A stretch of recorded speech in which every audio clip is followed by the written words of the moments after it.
Hi ಸ್ನೇಹಿತರೆ, ಎಲ್ಲರಿಗೂ ನಮಸ್ಕಾರ. ನಾನು ನಿಮ್ಮ ಕಾವ್ಯ. ಸೊ ಇವತ್ತು ಮತ್ತೊಂದು ಹೊಸ ಪ್ರೊಫೈಲ್ ಜೊತೆಗೆ ನಾನು ನಿಮ್ಮ ಮುಂದೆ ಬಂದಿದ್ದೇನೆ. ಪ್ರೊಫೈಲ್ ತುಂಬಾನೇ ಚೆನ್ನಾಗಿದೆ, ನಿಮಗೂ ಕೂಡ ಇಷ್ಟ ಆಗುತ್ತೆ ಅಂತ ಅನ್ಕೊಂಡಿದ್ದೇನೆ.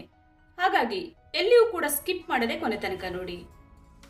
ಬನ್ನಿ ಮೊದಲು ಇವರ ಪರಿಚಯನ ಮಾಡಿಕೊಳ್ಳೋಣ. ಇವರ ಹೆಸರು ಬಂದು ದೇವಿಕಾ ಅಂತ.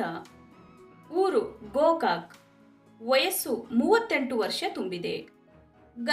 ಗಂಡನ ಹೆಸರು ಬಂದು ದಾಮೋದರ್. ಎತ್ತರ 5 ಅಡಿ ಎತ್ತರವಾಗಿದ್ದಾರೆ. ಮೈ ಬಣ್ಣ ಗೋಧಿ ಬಣ್ಣ. ಸಮಸ್ಯೆ ಸಂಬಂಧ ದೂರವಾಗಿವೆ. ಕೆಲಸ ಗೃಹಿಣಿ. ಮಕ್ಕಳು ಒಬ್ಬಳೇ ಮಗಳು. ಅನುಭವ ಆಗಿದೆ. ಸ್ನೇಹಿತರೆ, ಇದು ಇಷ್ಟು ದೇವಿಕಾ ಅವರು ಅವರಿಗೆ ಸಂಬಂಧಿಸಿದ ಬಯೋಡೇಟಾವನ್ನ ಶೇರ್ ಮಾಡಿಕೊಂಡಿದ್ದಾರೆ. ಸಂಬಂಧ ದೂರವಾಗಲು ಕಾರಣಗಳು: ಇಬ್ಬರ ಮಧ್ಯೆ ಯಾವುದೇ ಸಮಾನಾಂತರ ಇರಲಿಲ್ಲ. ದಿನ ಬೆಳಗಾದರೆ ಕಿರಿಕಿರಿ ಸಾಕಾಗಿದೆ. ವಾರಕ್ಕೆ 1 ಸಾರಿಯಾದರೂ ಹೊಸ ಹುಡುಗಿಯರು ಬೇಕು. ಕುಡಿದು ಬಂದು ನಾಯಿಯ ಹಾಗೆ ಕೇಯುತ್ತಿದ್ದರು.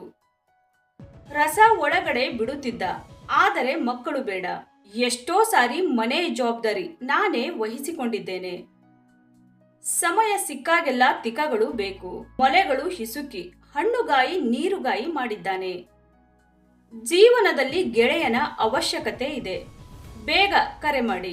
ಸ್ನೇಹಿತರೆ, ದೇವಿಕಾ ಅವರು ಅವರ ಗಂಡನಿಂದ ದೂರವಾಗಲು ಕಾರಣಗಳು ಯಾವೆಲ್ಲ ಇವೆ ಅಂತ ಹೇಳಿ ಸಂಪೂರ್ಣ ಮಾಹಿತಿಯನ್ನ ಶೇರ್ ಮಾಡಿಕೊಂಡಿದ್ದಾರೆ. ಗೆಳೆಯ ಯಾಕೆ ಬೇಕು? ಮನಸ್ಸಿನ ನೋವು ಹಂಚಿಕೊಳ್ಳಲು, ಬದುಕಿನ ಜವಾಬ್ದಾರಿ ನಿರ್ವಹಿಸಿಕೊಂಡು ಹೋಗಲು, ಮೋಹಕ ರೀತಿಯಲ್ಲಿ ತೂತಿಗೆ ಸುಖ ನೀಡಲು, ಮುಂದಿನ ಸಂಬಂಧ ನಡೆಸಿಕೊಂಡು ಹೋಗಲು, ಕಷ್ಟ ಅನುಭವಿಸುತ್ತಿದ್ದಾಗ ಮನಸ್ಸಿಗೆ ನೆಮ್ಮದಿ ಹೇಳಲು, ವೈಯಕ್ತಿಕ ಸಮಸ್ಯೆಗಳಿಗೆ ಜೊತೆ ನೀಡಲು, ಅನಾರೋಗ್ಯದ ಸಮಯದಲ್ಲಿ ಸಾಂತ್ವನ ಹೇಳಲು, ಮಗಳಿಗೆ ಒಳ್ಳೆಯ ತಂದೆಯ ಸ್ಥಾನ ನೀಡಲು, ಸುಂದರ ಜೀವನದ ಬಣ್ಣದ ಲೋಕಕ್ಕೆ ಕರೆದುಕೊಂಡು ಹೋಗಲು. ಸ್ನೇಹಿತರೆ, ದೇವಿಕಾ ಅವರು ಜೀವನದಲ್ಲಿ ಗೆಳೆಯನ ಅವಶ್ಯಕತೆ ಯಾಕೆ ಇದೆ ಅನ್ನುವುದನ್ನ ಮಾಹಿತಿಯೊಂದಿಗೆ ವಿವರ ನೀಡಿದ್ದಾರೆ. ಬನಾರಸಿ ಸೀರೆಯು ಭಾರತದಲ್ಲಿನ ಮತ್ತೊಂದು ಅತ್ಯಂತ ಜನಪ್ರಿಯ ಸೀರೆಯಾಗಿದೆ. ವಾರಾಣಸಿ ಅಥವಾ ಬನಾರಸ್ ಎಂದು ಕರೆಯಲ್ಪಡುವ ವಾರಾಣಸಿ ನಗರದಲ್ಲಿ ಬನಾರಸಿ ಸೀರೆಗಳನ್ನು ತಯಾರಿಸಲಾಗುತ್ತದೆ.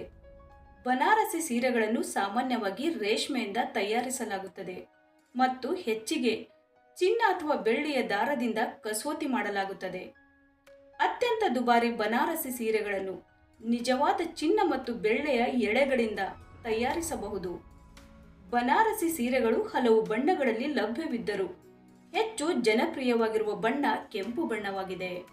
ಬನಾರಸಿ ಸೀರೆಯು ಸಾಂಪ್ರದಾಯಿಕ ವಿನ್ಯಾಸವು ಪಲ್ಲುವನ್ನು ಒಳಗೊಂಡಿದೆ. ಇದು ಸೊಂಟದ ಕೆಳಗೆ ನೇತಾಡುವ ಬಟ್ಟೆಯ ಉದ್ದನೆಯ ಪಟ್ಟಿ ಮತ್ತು ಗಡಿಯಾಗಿದೆ. ಗಡಿಯನ್ನು ಸಾಮಾನ್ಯವಾಗಿ ಸಂಕೀರ್ಣವಾದ ವಿನ್ಯಾಸಗಳಿಂದ ಅಲಂಕರಿಸಲಾಗಿದೆ ಮತ್ತು ಹೆಚ್ಚಿಗೆ ಚಿನ್ನ ಅಥವಾ ಬೆಳ್ಳಿಯ ದಾರದಿಂದ ಕಸೂತಿ ಮಾಡಲಾಗುತ್ತದೆ. ಪಲ್ಲುವನ್ನು ಹೆಚ್ಚಾಗಿ ಕಸೂತಿಯಿಂದ ಅಲಂಕರಿಸಲಾಗುತ್ತದೆ ಮತ್ತು ಸಾಮಾನ್ಯವಾಗಿ ಗಡಿಯೊಂದಿಗೆ ಸಾಕಷ್ಟು ಉದ್ದವಾಗಿರುತ್ತದೆ. ಪಲ್ಲು ಉದ್ದವು ಸೀರೆಯ ವಿನ್ಯಾಸವನ್ನು ಅವಲಂಬಿಸಿ ಬದಲಾಗುತ್ತದೆ, ಆದರೆ ಇದು ಸಾಮಾನ್ಯವಾಗಿ 6 ಅಡಿ ಉದ್ದವಿರುತ್ತದೆ. ಪಲ್ಲುವಿನ ಒಂದು ತುದಿಯನ್ನು ಎಲೆಯನ್ನು ಮುಚ್ಚಲು ಬಳಸಲಾಗುತ್ತದೆ ಮತ್ತು ಇನ್ನೊಂದು ತುದಿಯನ್ನು ಸಾಮಾನ್ಯವಾಗಿ ಸೊಂಟಕ್ಕೆ ಕಟ್ಟಲಾಗುತ್ತದೆ. ಸೊ ನೋಡಿದ್ರಲ್ಲ ಸ್ನೇಹಿತರೆ, ಇವರಿಗೆ ಸಂಬಂಧಿಸಿದ ಸಂಪೂರ್ಣ ಮಾಹಿತಿಯನ್ನ ಕೊಟ್ಟಿದ್ದೀವಿ. ನಿಮಗೆ ಇಷ್ಟ ಆದಲ್ಲಿ ಒಂದು ಲೈಕ್ ಮಾಡಿ. ಹಾಗೆ ಯಾರಾದರೂ ನಮ್ಮ ಚಾನೆಲ್ಗೆ ಹೊಸದಾಗಿ ಬಂದವರಿದ್ರೆ ನಮ್ಮ ಚಾನೆಲ್ಗೆ ಜಾಯಿನ್ ಆಗೋದರಿಂದ ಅವರ ಕಾಂಟ್ಯಾಕ್ಟ್ ನಂಬರ್ ಸಿಗುತ್ತೆ. ನೇರವಾಗಿ ಮಾತಾಡಬಹುದು. ಧನ್ಯವಾದಗಳು.